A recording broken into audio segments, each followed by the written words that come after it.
प्रथमस्तु महायोगी द्वितीय प्रभुरीश्वरः। प्रथमस्तु महायोगी द्वितीय प्रभुरीश्वरः। तृतीयश्च त्रिमूर्तिश्च चतुर्थो ज्ञानसागरः। तृतीयश्च त्रिमूर्तिश्च चतुर्थो ज्ञानसागरः। पञ्चमो ज्ञानविज्ञानं षष्ठः स्यात् सर्वमङ्गलम्। सप्तमो पुण्डरीकाक्षो अष्टमो देववल्लभः। नवमो नन्ददेवेशो दशमो नन्ददायकः। एकादशो महारुद्रो द्वादशो करुणाकरः। एतानि द्वादश नामानि दत्तात्रेयमहात्मनः मन्त्रराजेति विख्यातं दत्तात्रेय हरः परः।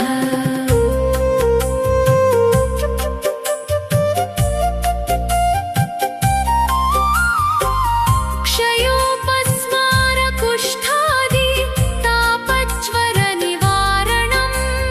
राजद्वारे पदे घोरे सङ्ग्रामेषु जलान्तरे। गिरे गुहान्तरे रण्ये व्याघ्रचोरभयादिषु। आवर्तने सहस्रेषु लभते वाञ्छितं फलम्। त्रिकाले यः पठेत् नित्यं मोक्षसिद्धिमवाप्नुयात्। दत्तात्रेय सदा रक्षेत् यदा सत्यं न संशयः। विद्यार्थी लभते विद्यां रोगी रोगात् प्रमुच्यते। अपुत्रो लभते पुत्रं दरिद्रो लभते धनम्। अभार्यो लभते भार्यां सुखार्थी लभते सुखम्। मुच्यते सर्वपापेभ्यो सर्वत्र विजयी भवेत्। प्रथमस्तु महायोगी द्वितीय प्रभुरीश्वरः। प्रथमस्तु महायोगी द्वितीय प्रभुरीश्वरः। तृतीयश्च त्रिमूर्तिश्च चतुर्थो ज्ञानसागरः। तृतीयश्च त्रिमूर्तिश्च चतुर्थो ज्ञानसागरः। पञ्चमो ज्ञानविज्ञानं षष्ठः स्यात् सर्वमङ्गलम्। सप्तमो पुण्डरीकाक्षो अष्टमो देववल्लभः। नवमो नन्ददेवेशो दशमो नन्ददायकः। एकादशो महारुद्रो द्वादशो करुणाकरः। एतानि द्वादश नामानि दत्तात्रेयमहात्मनः मन्त्रराजेति विख्यातं दत्तात्रेय हरः परः।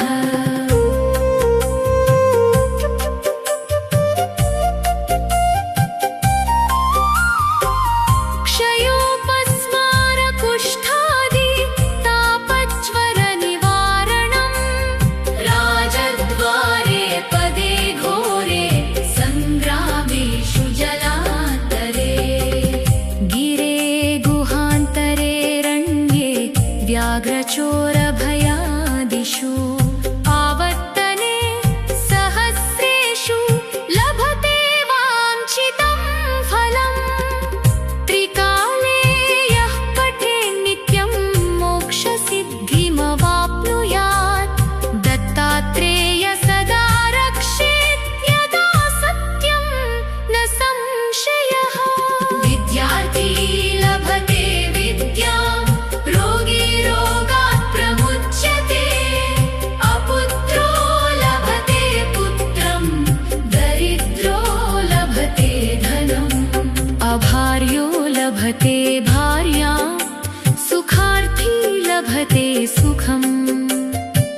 मुच्यते सर्वपापेभ्यो सर्वत्र विजयी भवेत्।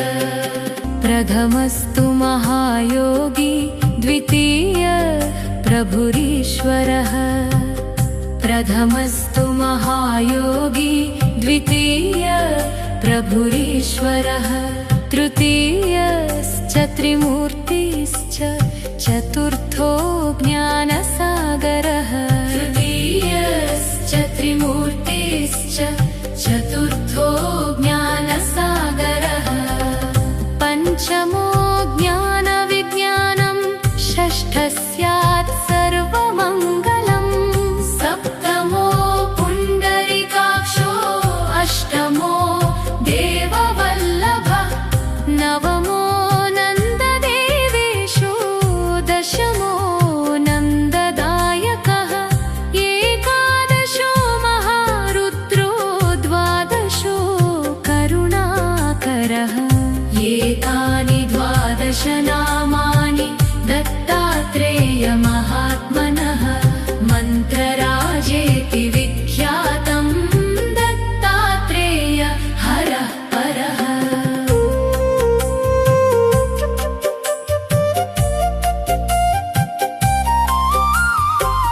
क्षयोपस्मारकुष्ठादि तापज्वरनिवारणम्। राजद्वारे पदे घोरे सङ्ग्रामेषु जलान्तरे। गिरे गुहान्तरे रण्ये व्याघ्रचोरभयादिषु। आवर्तने सहस्रेषु लभते वाञ्छितं फलम्। त्रिकाले यः पठेत् नित्यं मोक्षसिद्धिमवाप्नुयात्। दत्तात्रेय सदा रक्षेत् यदा सत्यं न संशयः।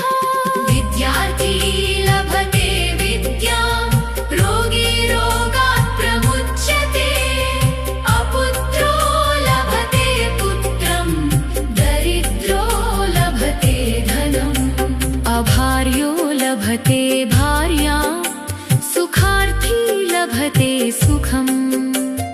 मुच्यते सर्वपापेभ्यो सर्वत्र विजयी भवेत्। प्रथमस्तु महायोगी द्वितीय प्रभुरीश्वरः। प्रथमस्तु महायोगी द्वितीय प्रभुरीश्वरः। तृतीयश्च त्रिमूर्तिश्च चतुर्थो ज्ञानसागरः। तृतीयश्च त्रिमूर्तिश्च चतुर्थो ज्ञानसागरः। पञ्चमो ज्ञानविज्ञानं षष्ठः स्यात् सर्वमङ्गलम्। सप्तमो पुण्डरीकाक्षो अष्टमो देववल्लभः। नवमो नन्ददेवेशो दशमो नन्ददायकः। एकादशो महारुद्रो द्वादशो करुणाकरः।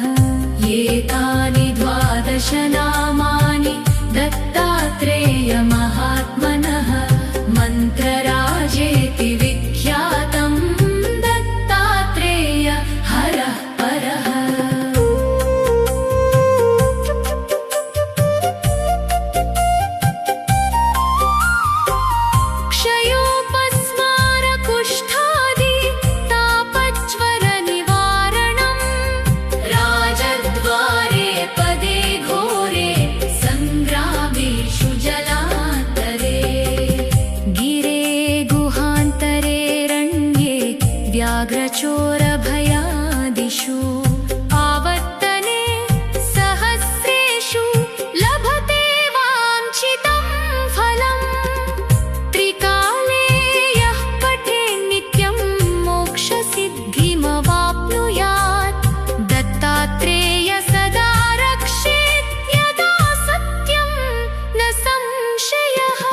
भवेत् प्रथमस्तु महायोगी द्वितीय प्रभुरीश्वरः प्रथमस्तु महायोगी द्वितीय प्रभुरीश्वरः तृतीयश्च त्रिमूर्तिश्च चतुर्थो ज्ञानसागरः तृतीयश्च त्रिमूर्तिश्च चतुर्थो ज्ञानसागरः पञ्चमो ज्ञानविज्ञानं षष्ठः स्यात् सर्वमङ्गलम् सप्तमो पुण्डरीकाक्षो अष्टमो देववल्लभः नवमो नन्ददेवेशो दशमो नन्ददायकः एकादशो महारुद्रो द्वादशो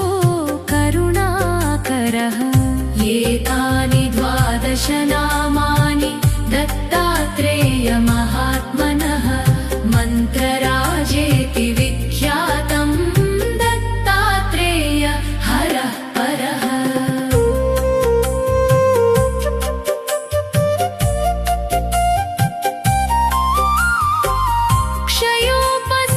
क्षयोपस्मारकुष्ठादि तापज्वरनिवारणम् राजद्वारे पदे घोरे सङ्ग्रामेषु जलान्तरे गिरे गुहान्तरे रण्ये व्याघ्रचोरभयादिषु आवर्तने सहस्रेषु लभते वाञ्छितं फलम् त्रिकाले यः पठेत् नित्यं मोक्षसिद्धिमवाप्नुयात् दत्तात्रेय सदा रक्षेत् यदा सत्यं न संशयः विद्यार्थी लभते विद्यां रोगी रोगात् प्रमुच्यते अपुत्रो लभते पुत्रं दरिद्रो लभते धनम् अभार्यो लभते भार्यां सुखार्थी लभते सुखम् मुच्यते सर्वपापेभ्यो सर्वत्र विजयी भवेत् प्रथमस्तु महायोगी द्वितीय प्रभुरीश्वरः प्रथमस्तु महायोगी द्वितीय प्रभुरीश्वरः तृतीयश्च त्रिमूर्तिश्च चतुर्थो ज्ञानसागरः तृतीयश्च त्रिमूर्तिश्च चतुर्थो ज्ञानसागरः पञ्चमो ज्ञानविज्ञानं षष्ठः स्यात् सर्वमङ्गलम् सप्तमो पुण्डरीकाक्षो अष्टमो देववल्लभः नवमो नन्ददेवेशो दशमो नन्ददायकः एकादशो महारुद्रो द्वादशो करुणाकरः एतानि 12 नामानि दत्तात्रेयमहात्मनः मन्त्रराजेति विख्यातं दत्तात्रेय हरः परः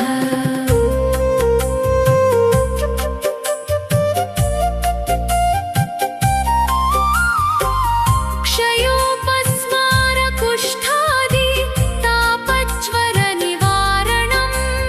राजद्वारे पदे घोरे सङ्ग्रामेषु जलान्तरे गिरे गुहान्तरे रण्ये व्याघ्रचोरभयादिषु आवर्तने सहस्रेषु लभते वाञ्छितं फलम् त्रिकाले यः पठेत् नित्यं मोक्षसिद्धिमवाप्नुयात् दत्तात्रेय सदा रक्षेत् यदा सत्यं न संशयः विद्यार्थी लभते विद्यां रोगी रोगात्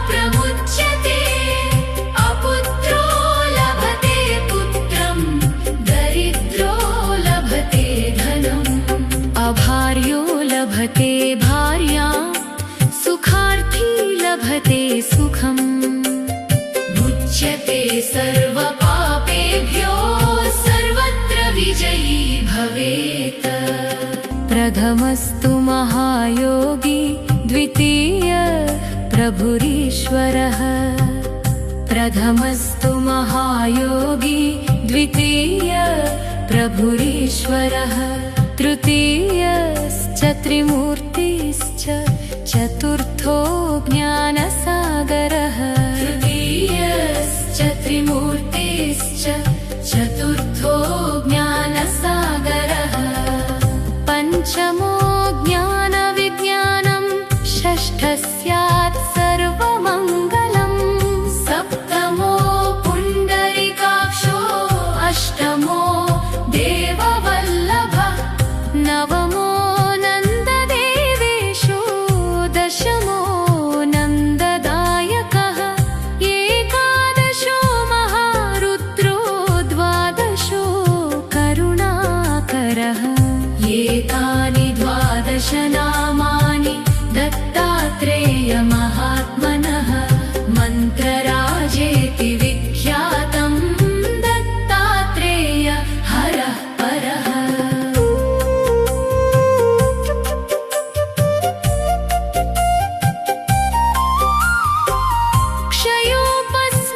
क्षयोपस्मारकुष्ठादि तापज्वरनिवारणम्।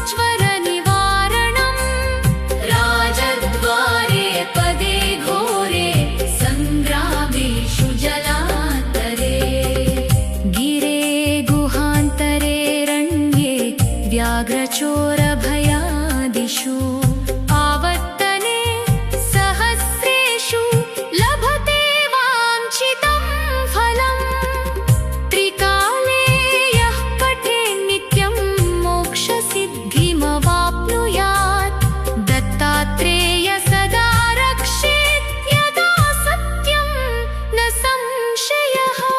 विद्यार्थी लभते विद्यां रोगी रोगात् प्रमुच्यते। अपुत्रो लभते पुत्रं दरिद्रो लभते धनम्।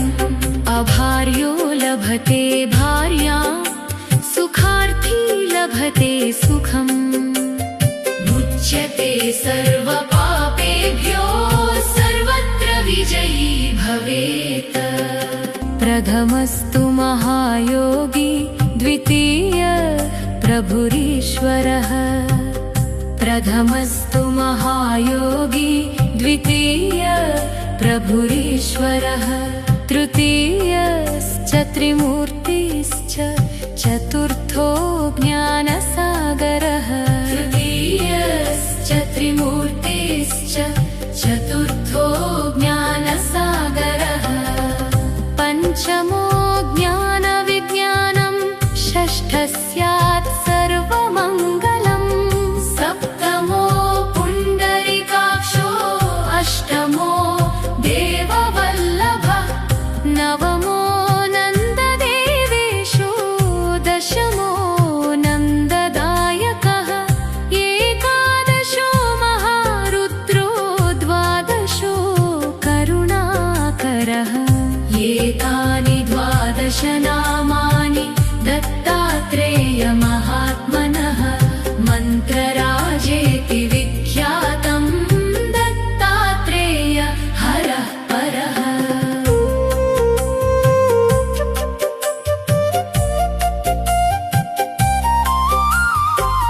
क्षयोपस्मारकुष्ठादि तापज्वरनिवारणम्। राजद्वारे पदे घोरे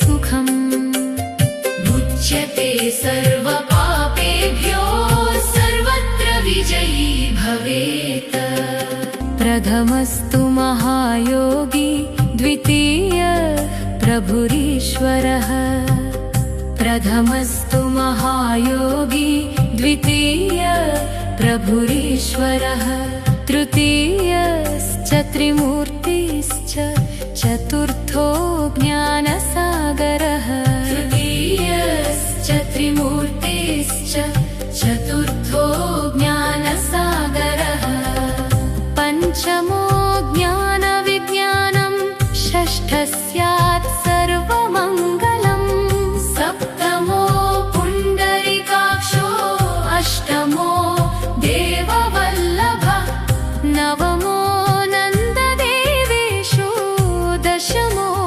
नन्ददायकः एकादशो महारुद्रो द्वादशो करुणाकरः एतानि द्वादश नामानि दत्तात्रेयमहात्मनः मन्त्रराजेति विख्यातं दत्तात्रेय हरः परः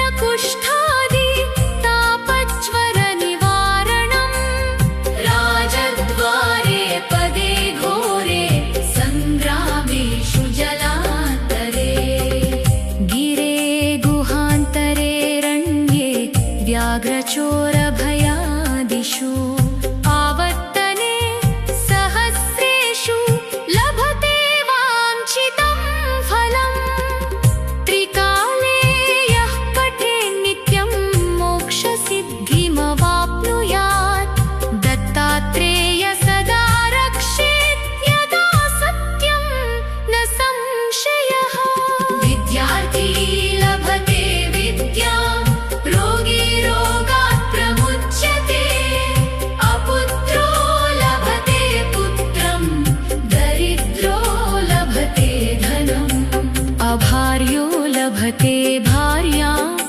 सुखार्थी लभते सुखम् मुच्यते सर्वपापेभ्यो सर्वत्र विजयी भवेत् प्रथमस्तु महायोगी द्वितीय प्रभुरीश्वरः प्रथमस्तु महायोगी द्वितीय प्रभुरीश्वरः तृतीयश्च त्रिमूर्तिश्च चतुर्थो ज्ञानसागरः तृतीयश्च त्रिमूर्तिश्च चतुर्थो ज्ञानसागरः पञ्चमो ज्ञानविज्ञानं षष्ठः स्यात् सर्वमङ्गलम् सप्तमो पुण्डरीकाक्षो अष्टमो देववल्लभः नवमो नन्ददेवेशो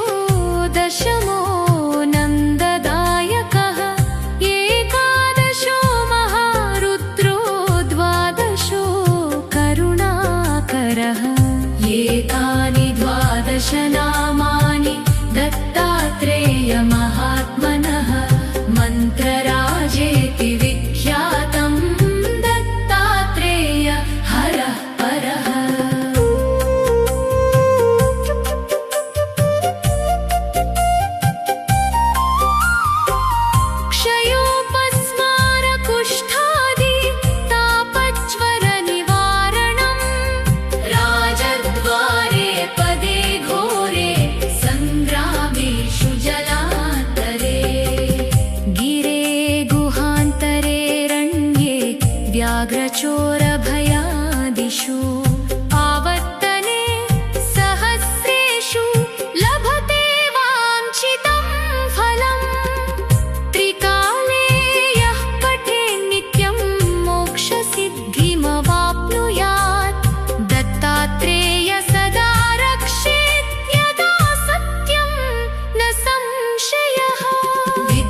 सुखम् मुच्यते सर्वपापेभ्यो सर्वत्र विजयी भवेत् प्रथमस्तु महायोगी द्वितीय प्रभुरीश्वरः प्रथमस्तु महायोगी द्वितीय प्रभुरीश्वरः तृतीयश्च त्रिमूर्तिश्च चतुर्थो ज्ञानसागरः तृतीयश्च त्रिमूर्तिश्च चतुर्थो ज्ञानसागरः पञ्चमो ज्ञानविज्ञानं षष्ठः स्यात् सर्वमङ्गलम् सप्तमो पुण्डरीकाक्षो अष्टमो देववल्लभः नवमो नन्ददेवेशो दशमो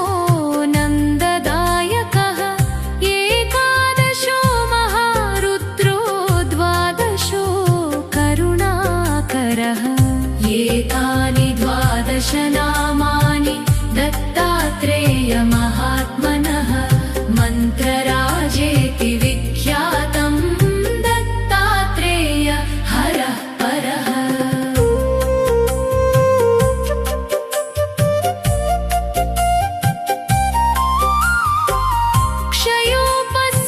क्षयोपस्मारकुष्ठादि तापज्वरनिवारणम् राजद्वारे पदे घोरे सङ्ग्रामेषु जलान्तरे गिरे गुहान्तरे रण्ये व्याघ्रचोरभयादिषु आवर्तने सहस्रेषु लभते वाञ्छितं फलम् त्रिकाले यः पठेत् नित्यं मोक्षसिद्धिमवाप्नुयात् दत्तात्रेय सदा रक्षेत् यदा सत्यं न संशयः विद्यार्थी लभते विद्यां रोगी रोगात् प्रमुच्यते अपुत्रो लभते पुत्रं दरिद्रो लभते धनम् अभार्यो लभते भार्यां सुखार्थी लभते सुखम् मुच्यते सर्वपापेभ्यो सर्वत्र विजयी भवेत् प्रथमस्तु महायोगी द्वितीय प्रभुरीश्वरः प्रथमस्तु महायोगी द्वितीय प्रभुरीश्वरः तृतीयश्च त्रिमूर्तिश्च चतुर्थो ज्ञानसागरः तृतीयश्च त्रिमूर्तिश्च चतुर्थो ज्ञानसागरः पञ्चमो ज्ञानविज्ञानं षष्ठः स्यात् सर्वमङ्गलम् सप्तमो पुण्डरीकाक्षो अष्टमो देववल्लभः नवमो नन्ददेवेशो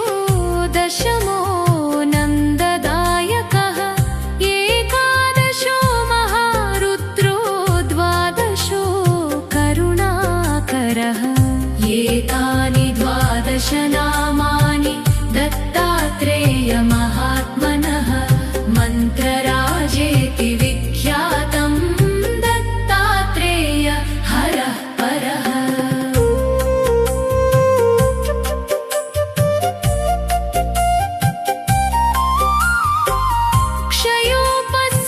क्षयोपस्मारकुष्ठादि तापज्वरनिवारणम् राजद्वारे पदे घोरे सङ्ग्रामेषु जलान्तरे गिरे गुहान्तरे रण्ये व्याघ्रचोरभयादिषु आवर्तने सहस्रेषु लभते वाञ्छितं फलम् त्रिकाले यः पठेत् नित्यं मोक्षसिद्धिमवाप्नुयात् दत्तात्रेय सदा रक्षेत् यदा सत्यं न संशयः विद्यार्थी लभते विद्यां रोगी रोगात्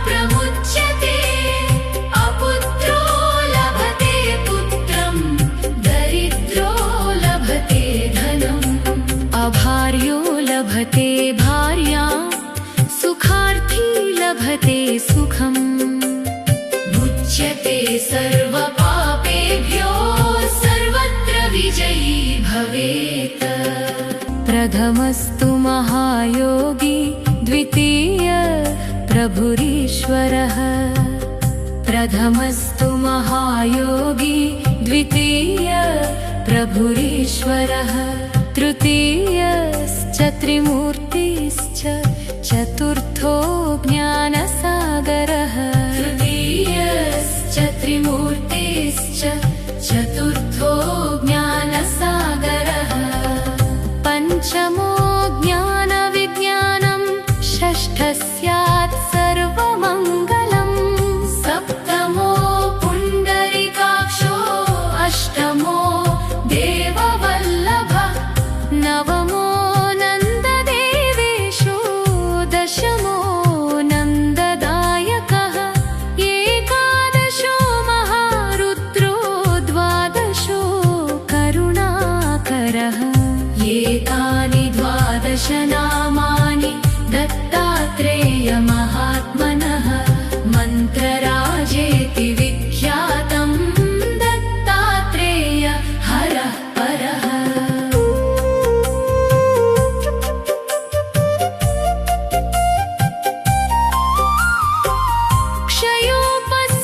क्षयोपस्मारकुष्ठादि तापज्वरनिवारणम्। राजद्वारे पदे घोरे सङ्ग्रामेषु जलान्तरे। गिरे गुहान्तरे रण्ये व्याघ्रचोरभयादिषु। आवर्तने सहस्रेषु लभते वाञ्छितं फलम्। त्रिकाले यः पठेत् नित्यं मोक्षसिद्धिमवाप्नुयात्। दत्तात्रेय सदा रक्षेत् यदा सत्यं न संशयः। विद्यार्थी लभते विद्यां रोगी रोगात् प्रमुच्यते। अपुत्रो लभते पुत्रं दरिद्रो लभते धनम्। अभार्यो लभते भार्यां सुखार्थी लभते सुखम्। मुच्यते सर्वपापेभ्यो सर्वत्र विजयी भवेत्। प्रथमस्तु महायोगी द्वितीय प्रभुरीश्वरः। प्रथमस्तु महायोगी द्वितीय प्रभुरीश्वरः। तृतीयश्च त्रिमूर्तिश्च चतुर्थो ज्ञानसागरः। तृतीयश्च त्रिमूर्तिश्च चतुर्थो ज्ञानसागरः। पञ्चमो ज्ञानविज्ञानं षष्ठः स्यात् सर्वमङ्गलम्। सप्तमो पुण्डरीकाक्षो अष्टमो देववल्लभः। नवमो नन्ददेवेशो दशमो नन्ददायकः। एकादशो महारुद्रो द्वादशो करुणाकरः। एतानि द्वादश नामानि दत्तात्रेयमहात्मनः मन्त्रराजेति विख्यातं दत्तात्रेय हरः परः।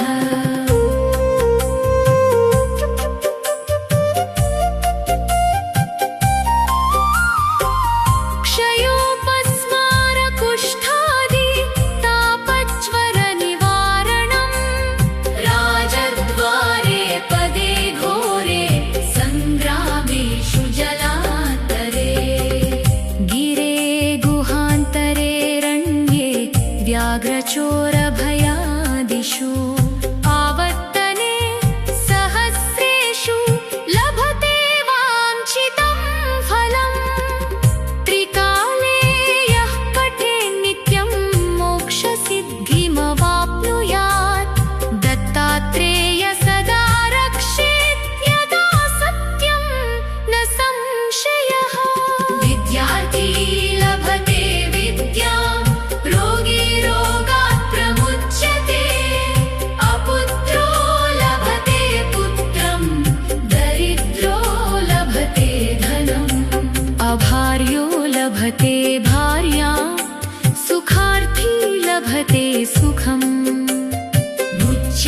सर्वपापेभ्यो सर्वत्र विजयी भवेत्। प्रथमस्तु महायोगी द्वितीय प्रभुरीश्वरः। प्रथमस्तु महायोगी द्वितीय प्रभुरीश्वरः। तृतीयश्च त्रिमूर्तिश्च चतुर्थो ज्ञानसागरः। तृतीयश्च त्रिमूर्तिश्च चतुर्थो ज्ञानसागरः। पञ्चमो ज्ञानविज्ञानं षष्ठः स्यात् सर्वमङ्गलम्। सप्तमो पुण्डरीकाक्षो अष्टमो देववल्लभः। नवमो नन्ददेवेशो दशमो नन्ददायकः। एकादशो महारुद्रो द्वादशो करुणाकरः। एतानि द्वादश नामानि दत्तात्रेयमहात्मनः मन्त्रराजेति विख्यातं दत्तात्रेय हरः परः।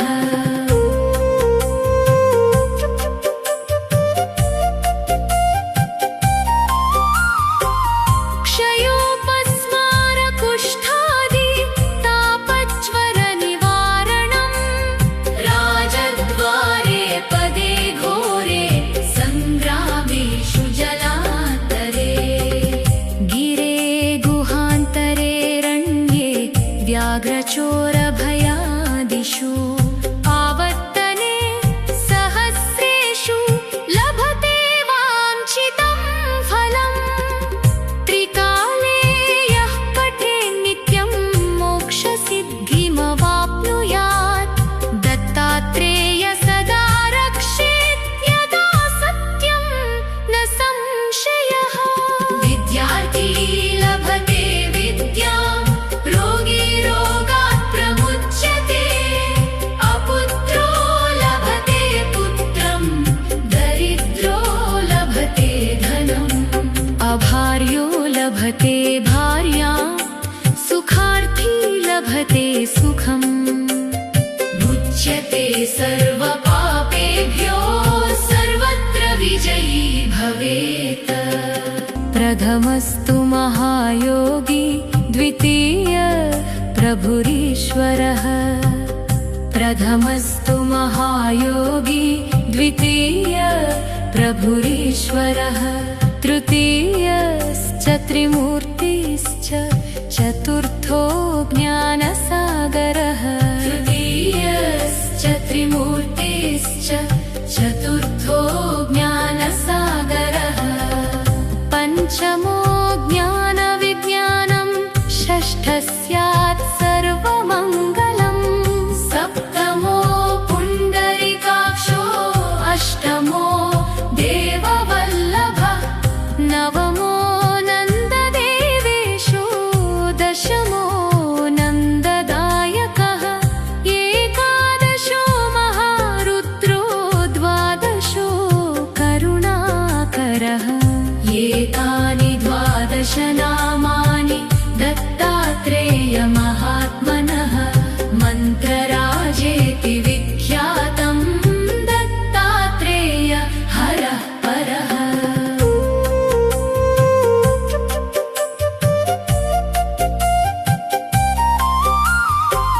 क्षयोपस्मारकुष्ठादि तापज्वरनिवारणम्। राजद्वारे पदे घोरे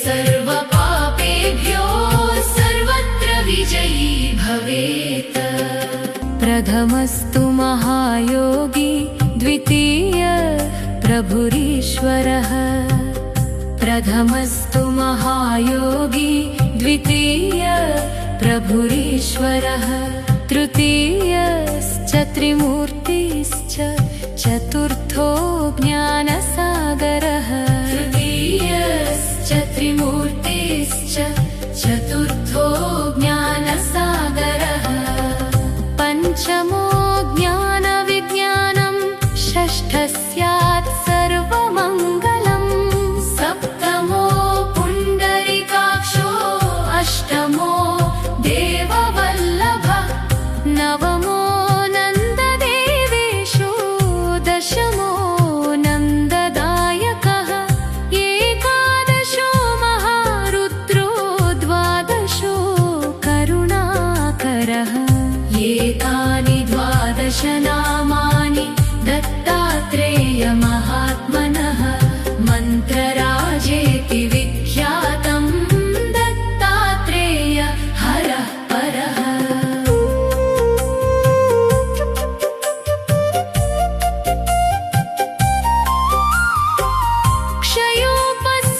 क्षयोपस्मारकुष्ठादि तापज्वरनिवारणम्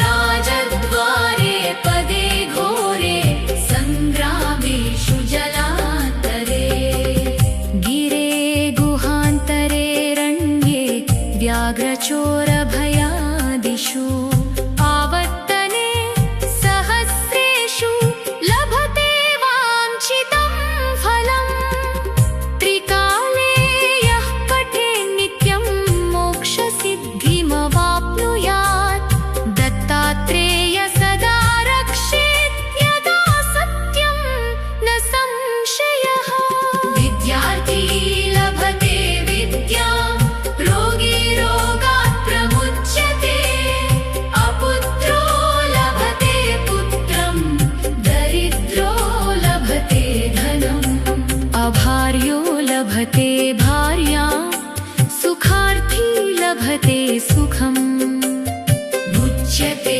सर्वपापेभ्यो सर्वत्र विजयी भवेत् प्रथमस्तु महायोगी द्वितीय प्रभुरीश्वरः प्रथमस्तु महायोगी द्वितीय प्रभुरीश्वरः तृतीयश्च त्रिमूर्तिश्च चतुर्थो ज्ञानसागरः तृतीयश्च त्रिमूर्तिश्च चतुर्थो ज्ञानसागरः पञ्चमो ज्ञानविज्ञानं षष्ठः स्यात् सर्वमङ्गलम् सप्तमो पुण्डरीकाक्षो अष्टमो देववल्लभः नवमो नन्ददेवेशो दशमो नन्ददायकः एकादशो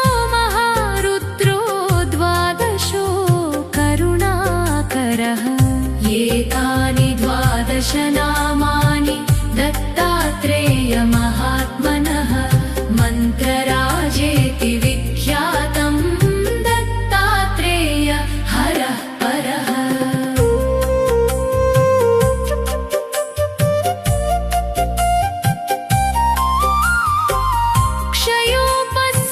क्षयोपस्मारकुष्ठादि तापज्वरनिवारणम्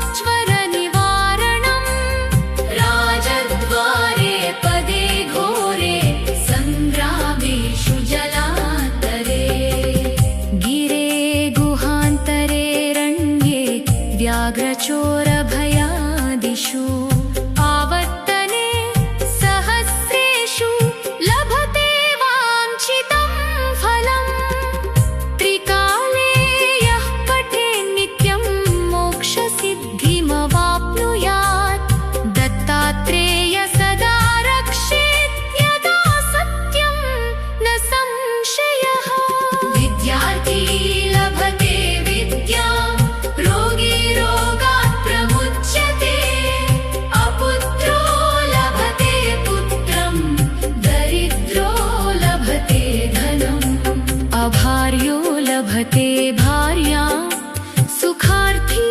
लभते सुखम् मुच्यते सर्वपापेभ्यो सर्वत्र विजयी भवेत् प्रथमस्तु महायोगी द्वितीय प्रभुरीश्वरः प्रथमस्तु महायोगी द्वितीय प्रभुरीश्वरः तृतीयश्च त्रिमूर्तिश्च चतुर्थो ज्ञानसागरः तृतीयश्च त्रिमूर्तिश्च चतुर्थो ज्ञानसागरः पञ्चमो ज्ञानविज्ञानं षष्ठः स्यात् सर्वमङ्गलम् सप्तमो पुण्डरीकाक्षो अष्टमो देववल्लभः नवमो नन्ददेवेशो दशमो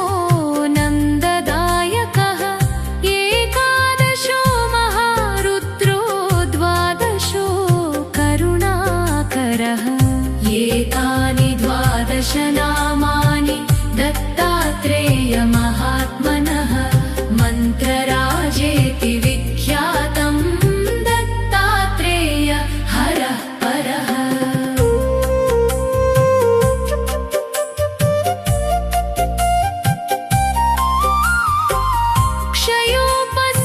क्षयोपस्मारकुष्ठादि तापज्वरनिवारणम् राजद्वारे पदे घोरे सङ्ग्रामेषु जलान्तरे गिरे गुहान्तरे रण्ये व्याघ्रचोरभयादिषु आवर्तने सहस्रेषु लभते वाञ्छितं फलम् त्रिकाले यः पठेत् नित्यं मोक्षसिद्धिमवाप्नुयात् दत्तात्रेय सदा रक्षेत् यदा सत्यं न संशयः विद्यार्थी लभते विद्यां रोगी रोगात् प्रमुच्यते अपुत्रो लभते पुत्रं दरिद्रो लभते धनम् अभार्यो लभते भार्यां सुखार्थी लभते सुखम् मुच्यते सर्वपापेभ्यो सर्वत्र विजयी भवेत् प्रथमस्तु महायोगी द्वितीय प्रभुरीश्वरः प्रथमस्तु महायोगी द्वितीय प्रभुरीश्वरः तृतीयश्च त्रिमूर्तिश्च चतुर्थो ज्ञानसागरः तृतीयश्च त्रिमूर्तिश्च चतुर्थो ज्ञानसागरः पञ्चमो ज्ञानविज्ञानं षष्ठः स्यात् सर्वमङ्गलम् सप्तमो पुण्डरीकाक्षो अष्टमो देववल्लभः नवमो नन्ददेवेशो दशमो नन्ददायकः एकादशो महारुद्रो द्वादशो करुणाकरः एतानि द्वादश नामानि दत्तात्रेयमहात्मनः मन्त्रराजेति विख्यातं दत्तात्रेय हरः परः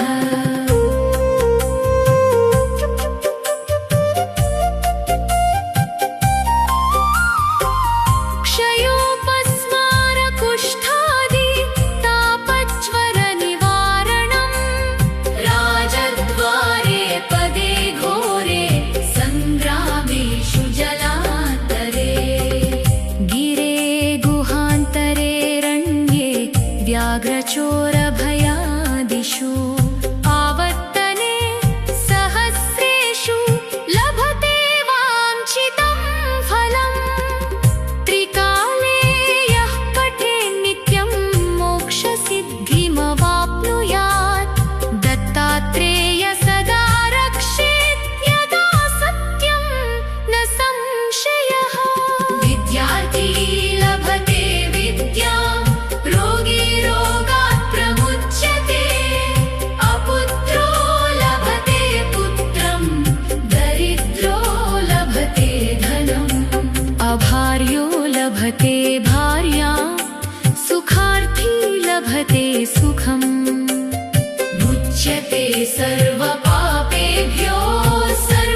प्रथमस्तु महायोगी द्वितीय प्रभुरीश्वरः प्रथमस्तु महायोगी द्वितीय प्रभुरीश्वरः तृतीयश्च त्रिमूर्तिश्च चतुर्थो ज्ञानसागरः तृतीयश्च त्रिमूर्तिश्च चतुर्थो ज्ञानसागरः पञ्चमो ज्ञानविज्ञानं षष्ठः स्यात् सर्वमङ्गलम् सप्तमो पुण्डरीकाक्षो अष्टमो देववल्लभः नवमो नन्ददेवेशो दशमो नन्ददायकः एकादशो महारुद्रो द्वादशो करुणाकरः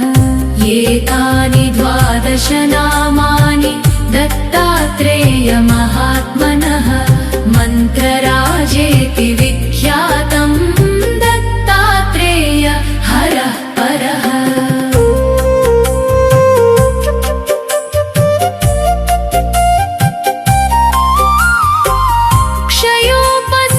क्षयोपस्मारकुष्ठादि तापज्वरनिवारणम् राजद्वारे पदे घोरे सङ्ग्रामेषु जलान्तरे गिरे गुहान्तरे रण्ये व्याघ्रचोरभयादिषु आवर्तने सहस्रेषु लभते वाञ्छितं फलम् त्रिकाले यः पठेत् नित्यं मोक्षसिद्धिमवाप्नुयात् दत्तात्रेय सदा रक्षेत् यदा सत्यं न संशयः विद्यार्थी लभते विद्यां रोगी रोगात् प्रमुच्यते अपुत्रो लभते पुत्रं दरिद्रो लभते धनम् अभार्यो लभते भार्यां सुखार्थी लभते सुखम् मुच्यते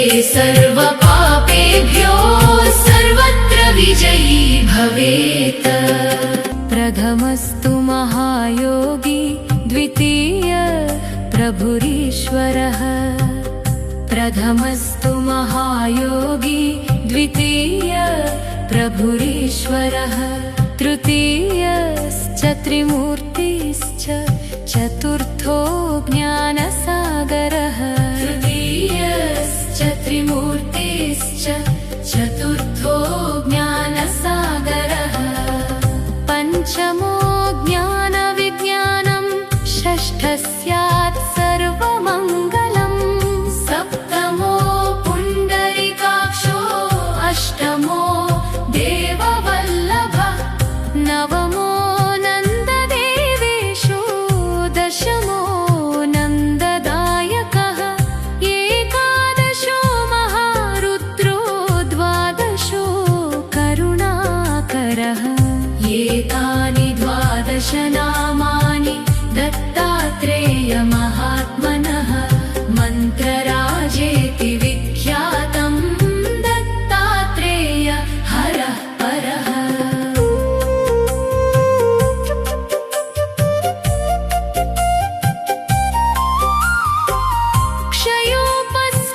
क्षयोपस्मारकुष्ठादि तापज्वरनिवारणम्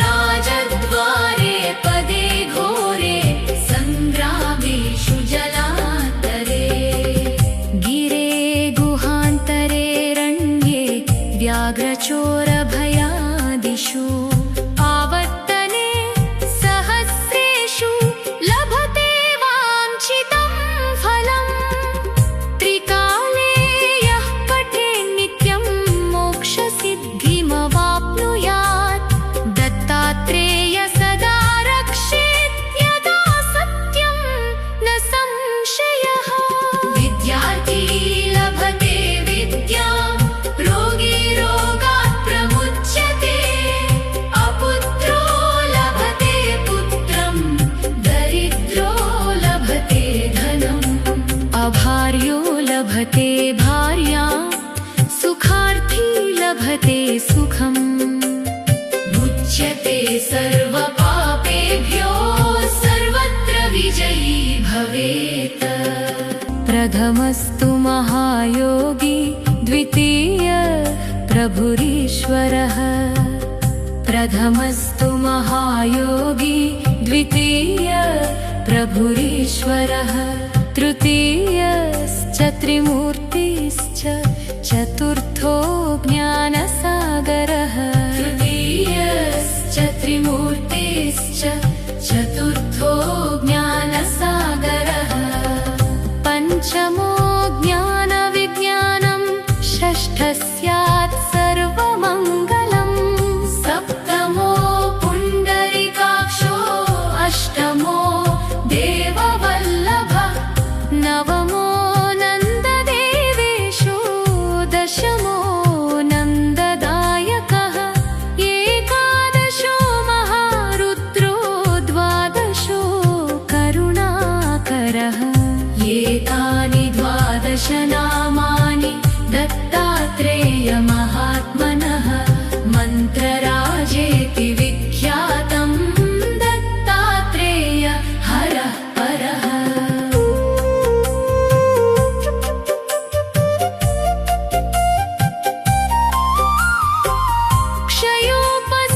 क्षयोपस्मारकुष्ठादि तापज्वरनिवारणम् राजद्वारे पदे घोरे सङ्ग्रामेषु जलान्तरे गिरे गुहान्तरे रण्ये व्याघ्रचोरभयादिषु आवर्तने सहस्रेषु लभते वाञ्छितं फलम् त्रिकाले यः पठेन्नित्यं मोक्षसिद्धिमवाप्नुयात् दत्तात्रेय सदा रक्षेत् यदा सत्यं न संशयः विद्यार्थी लभते विद्यां रोगी रोगात् प्रमुच्यते अपुत्रो लभते पुत्रं दरिद्रो लभते धनम् अभार्यो लभते भार्यां